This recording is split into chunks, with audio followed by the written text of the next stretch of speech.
Mis hermanos, muy buenas noches, que el Señor los bendiga, que bendiga la obra de sus manos. Ahorita pensaba yo en esa frase de que el Señor coloca en nosotros tanto el querer como el hacer, por los hermanos que podían venir. Y así nos pasan muchas cosas en la vida. Miren, a veces queremos y no podemos, a veces podemos pero no queremos. Entonces hay que darle gracias a Dios cuando el querer como el hacer se unen en un punto, y es cuando se dan las realizaciones. Y hay que darle infinitas gracias al Señor por todo eso. Y entrando en materia, en lo de esta noche, vamos a hablar de algo que a todos nos involucra, porque todos vivimos relacionados en absolutamente todas las cosas que hacemos y dependemos los unos de los otros. Nadie puede decir que es absolutamente independiente y que puede hacer todas las cosas solas en el ámbito económico, laboral, familiar, social, aún en lo espiritual. Entonces, dependemos de muchas personas en determinados aspectos y momentos de nuestra vida, y esa interdependencia cobra gran importancia cuando comprendemos que todos nosotros somos como parte de una cadena, y una cadena, por grande que la veamos, nunca es más fuerte que el eslabón más débil que la cadena tiene. Tengo por aquí una cadena que me prestó una hermana ahora, y miren lo fuerte que es. Yo a esto le puedo hacer duro, soporta una gran cantidad de cosas, puedo hacerle muy fuerte y no se revienta. ¿Por qué? Porque todos sus eslabones, unidos uno a uno, tienen una firmeza especial. Pero aquí hay uno que de pronto ustedes no alcanzan a ver, pero que yo sí veo, y no es sino hacerle así, se rompe y esto se pierde. Y lo mismo pasa con todas las cosas en nuestra vida. Lo mismo pasa con la familia, con las empresas, con nuestra vida espiritual, con nuestra vida social y personal. Nosotros no somos más fuertes que el eslabón más débil que conforma esa vida nuestra en relación. Entonces, es de esto, de esta cadena de la vida que está compuesta por muchos eslabones que son aportados por personas muy sabias, pero también otros que son aportados por personas muy necias. Y basta con que por un minutico cerremos nuestros ojos y miremos nuestra familia, la empresa, miremos la misma congregación, y vamos a ver cómo entre todos formamos un conjunto muy especial. Pero hay unos que le aportan fortaleza y otros que le aportan debilidad, y esa debilidad tiene riesgos muy grandes para todos nosotros. Eso es lo que vamos a encontrar en el capítulo 10 del libro de Eclesiastés. Y le pedimos al Señor que nos acompañe y le decimos: Padre, que seas tú, Señor, iluminando tu palabra, que sea el Espíritu Santo de Dios que fije estas enseñanzas en nuestra mente. Te lo pedimos, Padre, en el nombre poderoso de Cristo Jesús. Amén. Cuando ustedes lean el capítulo 10 completo, van a encontrar una serie de dichos, y van a decir: pero esto como que no tiene uno que ver con el otro. Pero sí tiene todo que ver, porque nada en las Escrituras está por ahí aislado o sin una razón de ser.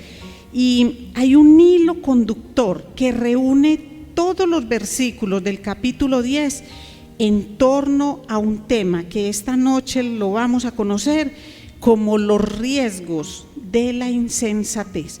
Hemos hablado mucho de la sabiduría, y ustedes saben que Salomón hace una permanente enseñanza entre los grandes valores de la sabiduría y lo nefasta, lo peligrosa que es la insensatez. Entonces, esta noche Salomón nos regala 3 riesgos en los cuales se ve el nefasto poder de la insensatez. Y los riesgos son en los gobernantes, en el trabajo, pero también en la vida personal. Pero lo primero que debemos hacer antes de entrarnos en estos riesgos de la insensatez es describir a un insensato. ¿Quién es un insensato? ¿Quién es el necio? Como dice también el libro de Proverbios y lo define la Biblia. Entonces, es una persona que tiene ausencia de buen juicio, ausencia de prudencia, ausencia de madurez. El insensato es aquel que se deja llevar por el impulso de su corazón mucho más que por la razón. Y vamos a ver enseguida por qué los riesgos tan grandes. Porque el insensato carece de la capacidad de dominio aún sobre su lengua y sobre muchos aspectos de su vida. Entonces, puede que en este momento ustedes digan, ay, siquiera que yo no soy el insensato del que van a hablar, soy prudente, soy una persona mesurada, reflexiva, yo analizo antes de hablar, no tengo ese dominio de los impulsos sobre mí, sino que permito que la razón me guíe. Pero lo cierto es que es inevitable que aunque nosotros tengamos sabiduría o sensatez, nos veamos involucrados en actividades, en relaciones donde hay insensatos o necios. Y ellos van a afectar absolutamente todo, así como esta cadenita que acabamos de ver cómo se fue al suelo porque no hay de dónde sostenerse, se reventó el eslabón más débil. Entonces vamos a mirar lo que es el riesgo de tener un gobernante insensato y lo encontramos, todo va a estar en el capítulo 10. Voy a leerles versículos 5 al 7 y dice así la palabra del Señor. He visto otro mal bajo el sol. Los reyes y gobernantes cometen un grave error cuando le otorgan gran autoridad a gente necia y asignan cargos inferiores a personas con capacidad comprobada. Hasta he visto sirvientes cabalgar como príncipes y príncipes andar a pie como si fueran sirvientes. Miren, si aquí de pronto alguno de ustedes está diciendo, qué cosa tan buena, que por fin los pobres vayan en los caballos y los ricos entonces vayan a pie, eso es poner patas arriba a la sociedad, eso es ir en contra de lo que es la razón de ser de esto. Pero miren lo que hay detrás de estos versículos. Aquí lo que vemos son gobernantes que cometen errores garrafales cuando en los puestos de dirección se rodean de personas necias. ¿Y por qué un gobernante se rodea de personas necias? Puede tener dos de muchos motivos. Número uno, que no tenga la capacidad, el discernimiento para mirar efectivamente qué persona es idónea para desempeñar un cargo. Entonces se deja llevar por apariencias, por lo que sea, y coloca en puestos de dirección a un necio que no sabe nada del cargo. Pero lo otro y lo más peligroso es cuando el gobernante le debe favores políticos a un grupo de personas y para pagar esos favores políticos, tráfico de influencias que llaman, entonces le asignan puestos de dirección a personas, aunque las personas no tengan ninguna capacidad, pero el gobernante cumple, honra la palabra que había empeñado. Entonces, en este caso, el gobernante le está haciendo daño a una institución si se trata de una empresa, una ciudad, un municipio, un país entero, al mundo entero se le puede hacer daño. ¿Por qué? Porque la persona o hizo una mala selección por desconocimiento o simplemente está haciendo su voluntad cumpliendo con ese tipo de favores políticos a pesar de las consecuencias que esto pueda tener. Pero ahí no termina todo. Ese capítulo 10 de Eclesiastés sigue hablando de la incidencia de los gobernantes y habla de dos cosas que pueden generar los gobernantes en un pueblo: o generan tristeza o generan gozo. Versículo 16: qué tristeza sufrirá el pueblo gobernado por un sirviente cuyos líderes hacen fiesta desde la mañana. Y el versículo 17 dice: dichoso el pueblo que tiene por rey a un líder noble y cuyos dirigentes festejan en el momento apropiado para trabajar con fuerza y no para emborracharse. ¿No les parece a ustedes espectacular que Dios permita que esto esté consignado aquí en la palabra?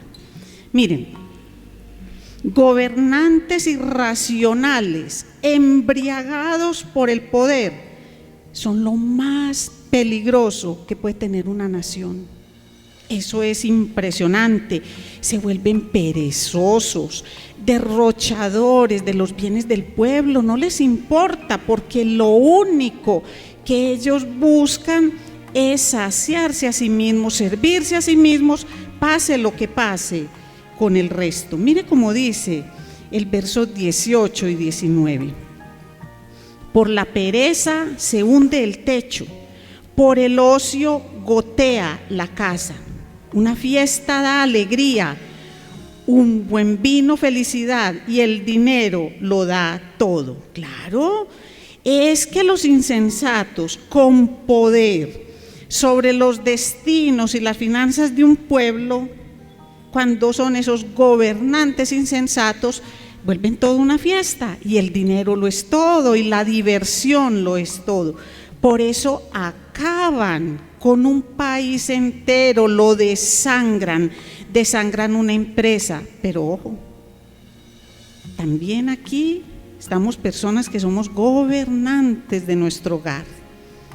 ¿Y cuántas veces un gobernante, hombre o mujer, desangra su casa porque es necio, porque es insensato, porque no piensa más allá, porque no valora, porque no tiene ningún tipo de prevención, porque lo llena la pereza, el hacer ya y el vivir ya, porque mañana no sabemos qué nos espera?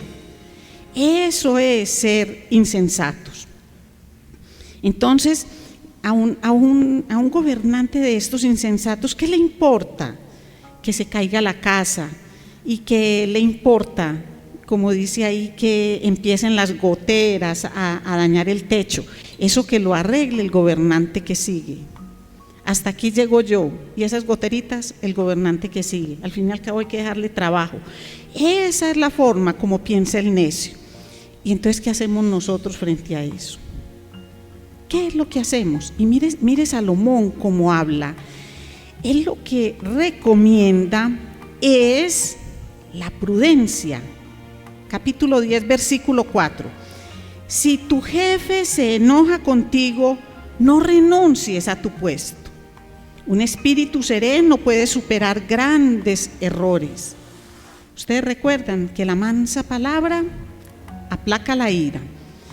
Versículo 20 de ese capítulo 10: nunca te burles del rey, ni siquiera en tu mente, y no te mofes de los poderosos, ni siquiera dentro de tu propio dormitorio, pues un pajarito podría transmitir tu mensaje y contarles lo que dijiste. Es decir, no digas nada a nadie, ni siquiera a una persona de mucha confianza. Pajaritos, oídos, eso lo escuchamos mucho. ¿Quién te contó? Un pajarito me lo dijo. Y el pajarito son los oídos de alguien que luego llevan el mensaje a otra persona. Entonces, si no quieres correr riesgos, sé prudente y guárdate el concepto, guárdate la burla, guárdate la crítica. Eso se llama ser prudente. A no ser que estés tan completamente seguro de asumir las consecuencias de lo que te vaya a decir la persona, de lo que vaya a pasar contigo, que lo digas. Entonces, en ese caso no se lo dices a un tercero, sino que vas y se lo dices directamente.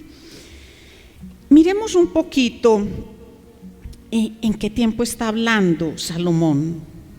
¿Cómo era el gobierno en el tiempo de Salomón? Era monárquico. ¿Y cómo se establecía una monarquía? Por heredad.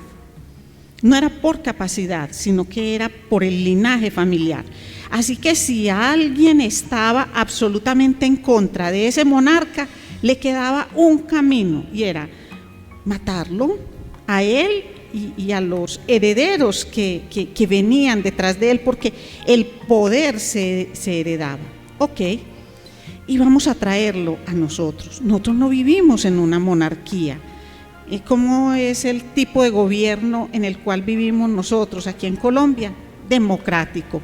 Y puede que la democracia no sea un sistema de gobierno perfecto, no lo hay. El único sistema de gobierno perfecto que hay es el gobierno divino, pero todo gobierno sobre la tierra tiene problemas, pero de todos los que hay sobre la tierra, el que menos tiene es la democracia.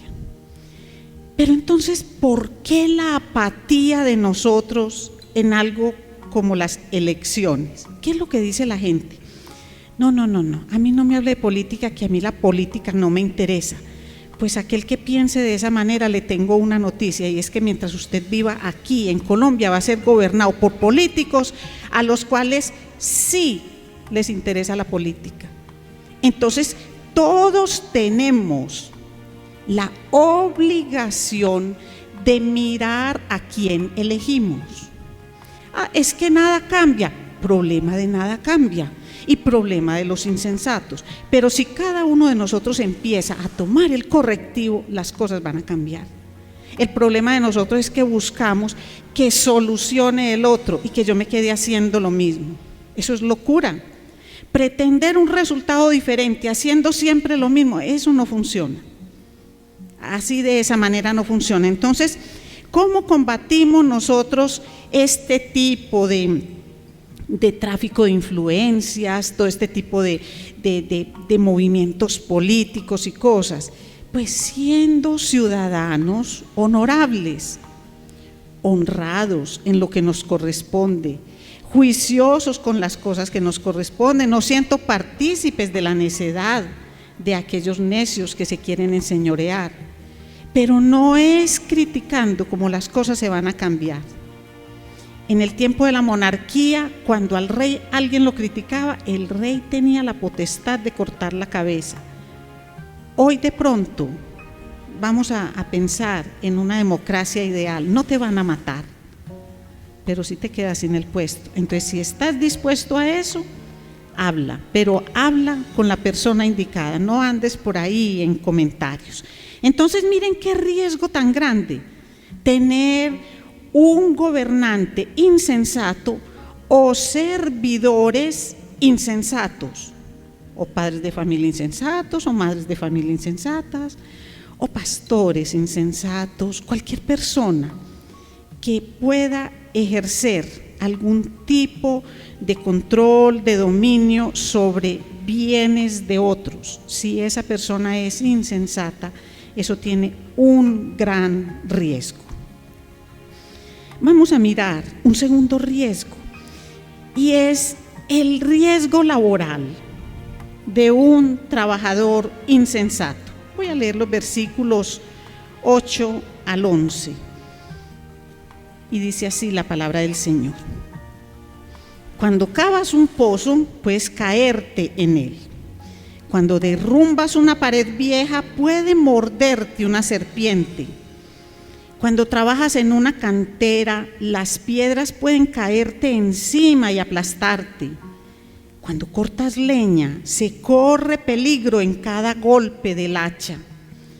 Si se usa un hacha sin filo, hay que hacer doble esfuerzo, por lo tanto, afila la hoja. Ahí está el valor de la sabiduría, ayuda a tener éxito. Si una serpiente te muerde antes de que la encantes, ¿de qué te sirve ser encantador de serpientes?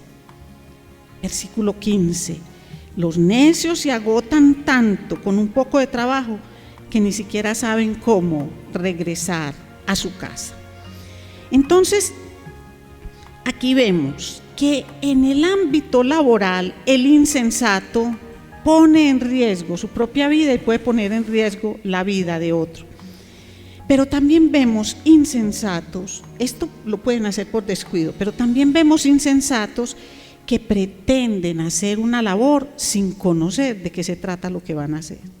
¿Ustedes no han visto eso? Que hay personas que dicen, yo me le mido a todo. No, nadie es capaz de hacer todo, nadie. Puede que zapotee todo, pero no es experto en todo. Y hay labores que son muy delicadas, donde una persona sin conocimiento puede dañar todo, causar un incendio, una gran cosa, o afectar su propia vida. Por ejemplo, cuando la persona corta leña, ¿qué es lo que la persona hace?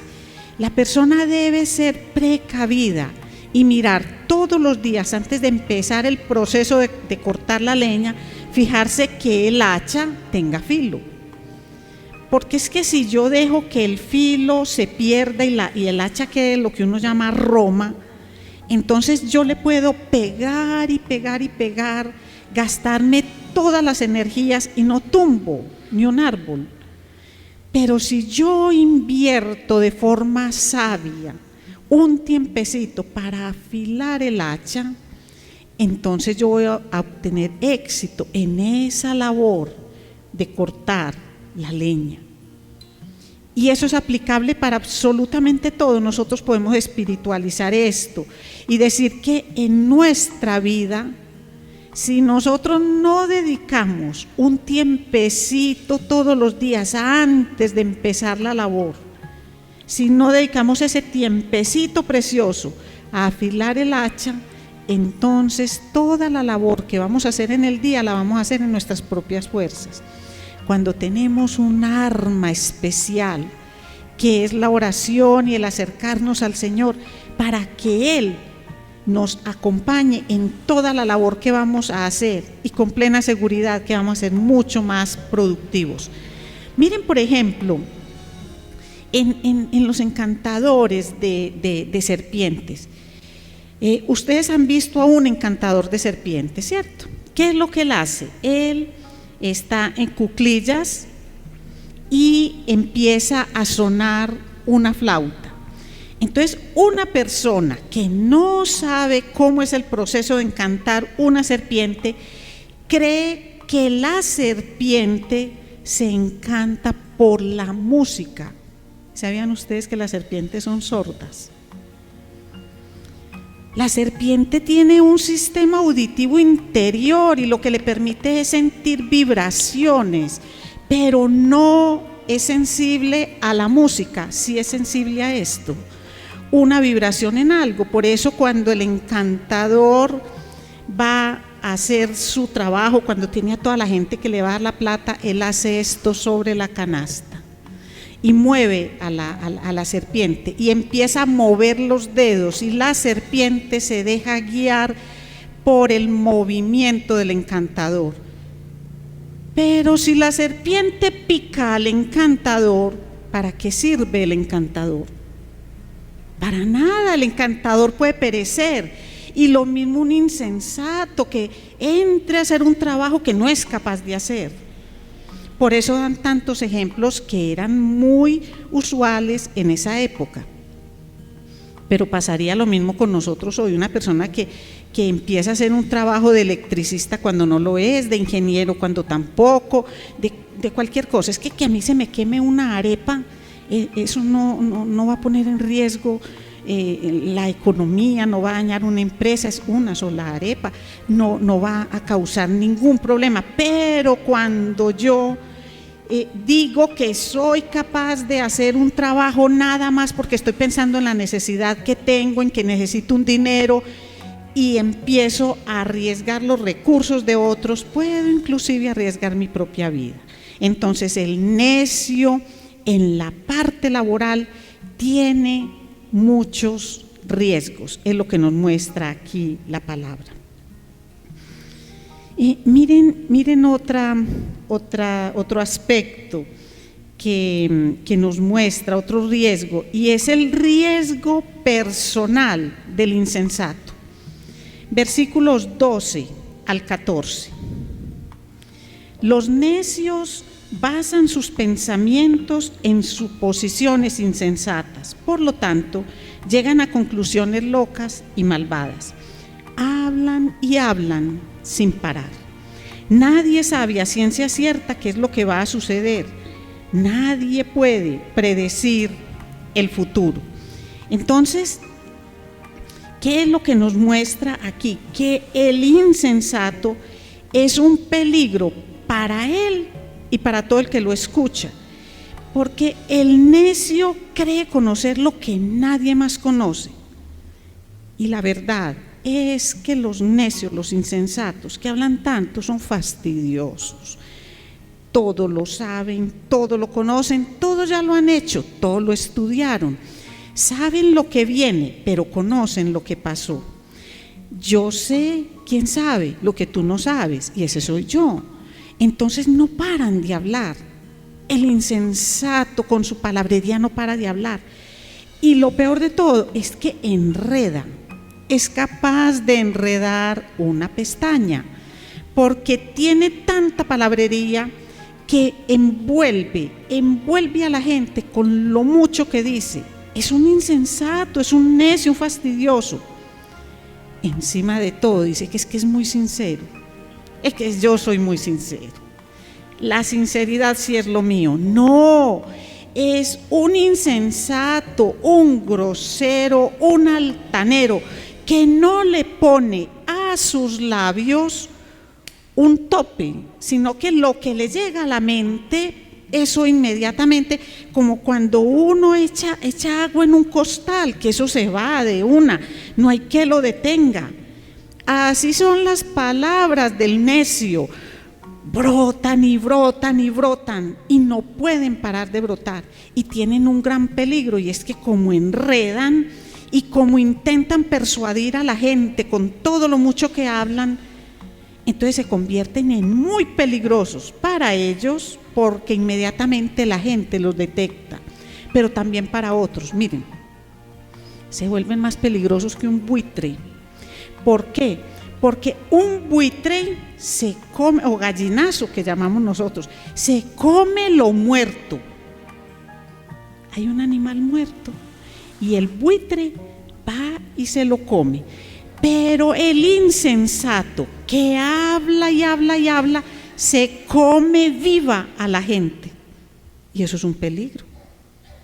Y el peligro es cuando nosotros le caemos en el juego y lo queremos seguir escuchando. Eso es muy peligroso.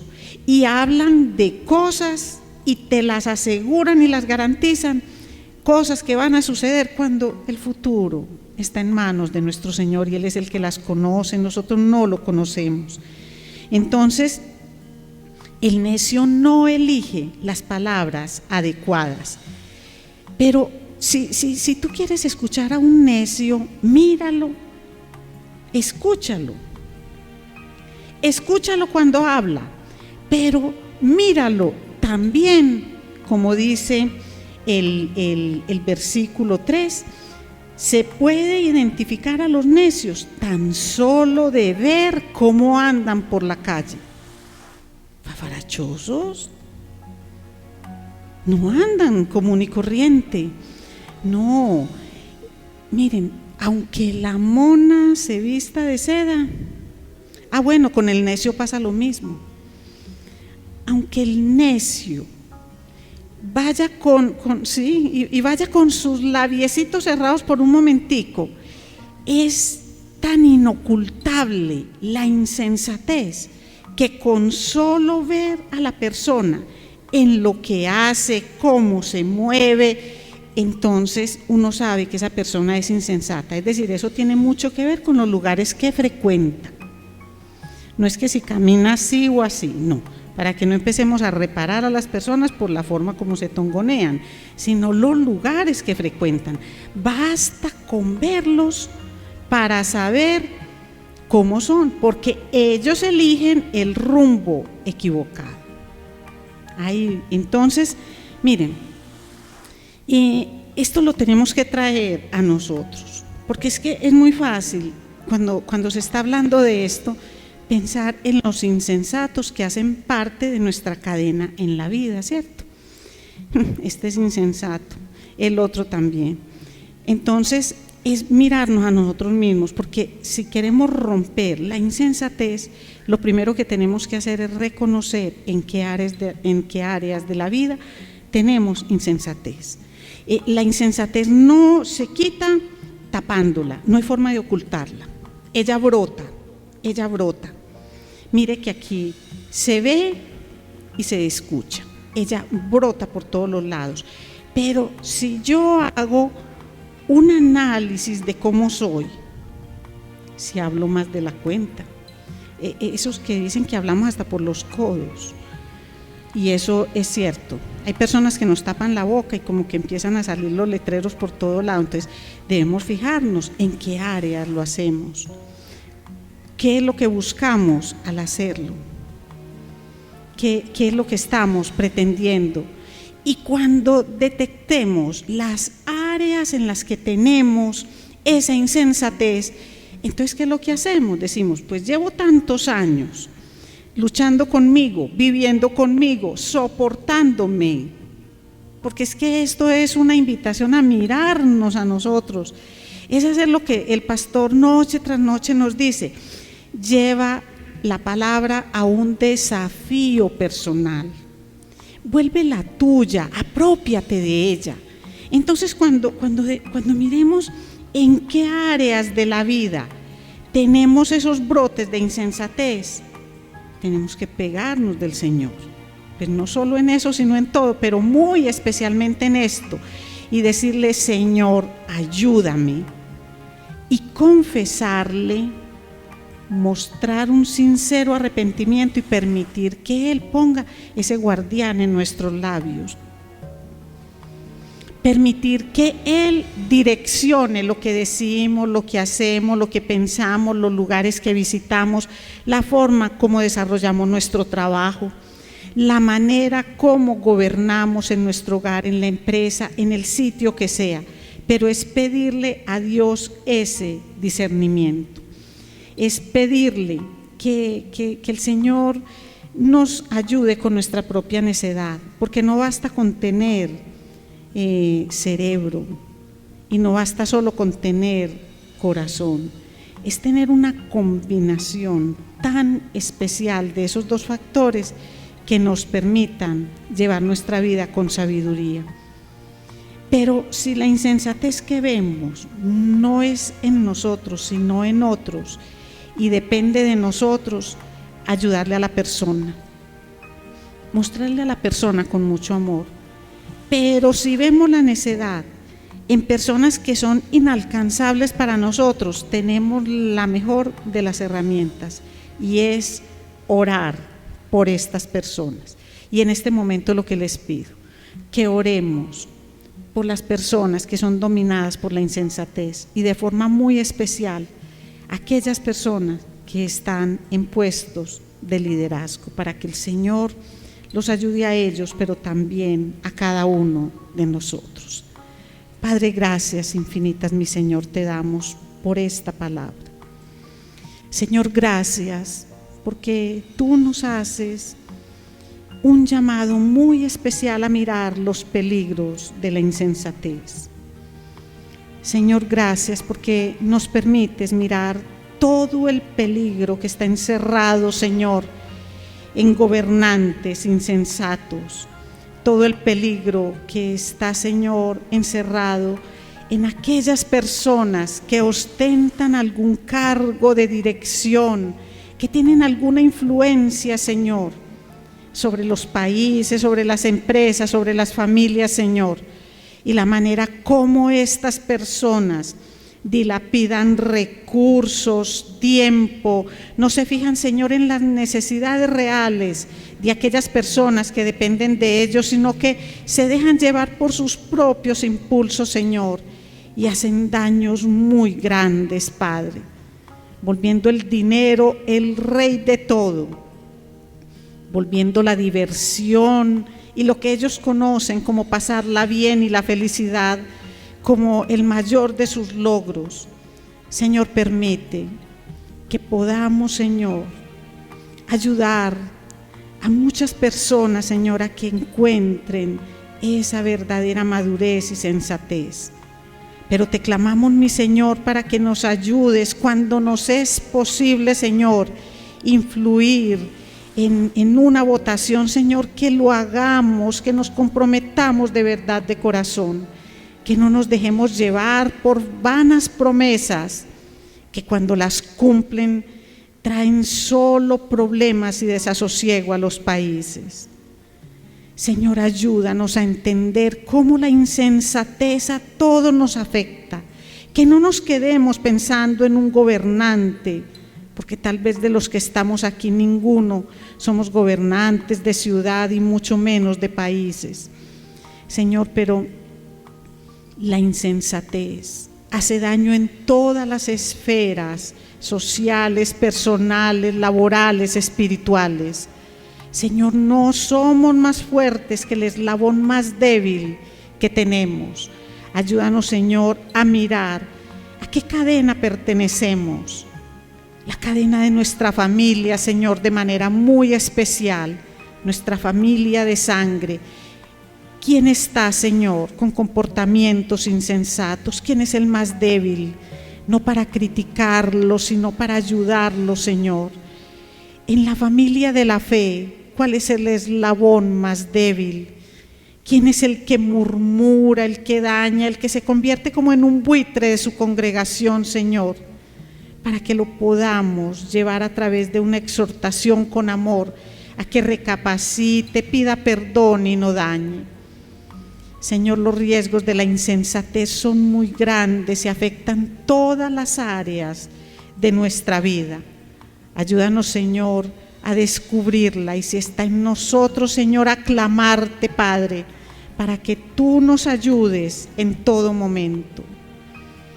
Tenemos a Jesús, que consciente de la debilidad, de la fragilidad que el pecado traía a todos nosotros, se hizo hombre y murió en una cruz para lavar con su sangre nuestro pecado. Honremos ese sacrificio hecho en la cruz y pidámosle a Él, al varón perfecto, que nos ayude en todas nuestras flaquezas y debilidades. Confesemos nuestra insensatez como el pecado que es y dejemos que Cristo y su luz nos ayuden, que Dios y su palabra iluminen nuestro camino. Pero no nos quedemos solo con oír, vamos a ponerlo en práctica. Vamos a pedir que la Santísima Trinidad sea el apoyo para que eso sea más que un pedido, un deseo del corazón, y se vuelva en una práctica en la vida de todos. Pedimos todo esto en el nombre poderoso de Cristo Jesús. Amén. Mis hermanos, que el Señor los bendiga, y a recapacitar de forma muy especial en ese capítulo 10 de Eclesiastés.